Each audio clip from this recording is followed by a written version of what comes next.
এখান থেকে স্টার্ট করছো? স্টার্ট হ্যাঁ স্টার্ট। তো বন্ধুরা দেখতেই পাচ্ছ ফাইনালি আমি চলে আসছি আর এখন রং দিব আমার বৌদিকে। এটা বৌদি এখানে আসে তারপরে রং দিব। রং দিল না সবুজটা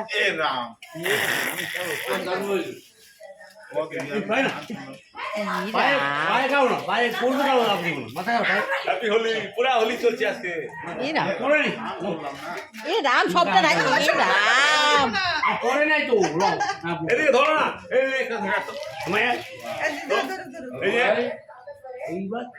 এই যে কাকা আমার ফ্যান আমাকে রং দিতে আসছে। কাকা আমার সম্বন্ধে কিছু বলো। আমার সম্পর্কে কিছু বলো। কি আমার সম্পর্কে কিছু বলো। সুন্দর মানুষ আমার হাতে জামাই সেই সেই সেই আমার ফ্যান আমার এটা আমার সমুদ্র পেট আমার সমুদ্র অনেক এক্সারসাইজ করানোর পরও পেটটা আগের থেকে অনেক কমছে। এই জন্য আমি এটা নিয়ে আসছি রুদ্রাক্ষ মালা। এটা নিয়ে আসছি আমি কুম্ভ মেলা থেকে। এটা আমি গিফট করলাম। আপনাদের সবাইকে অনেক অনেক ভালো থাকবেন। আর এই যে একটা এই যে এটা বৌদি বিন্দাস bye bye tata love you all.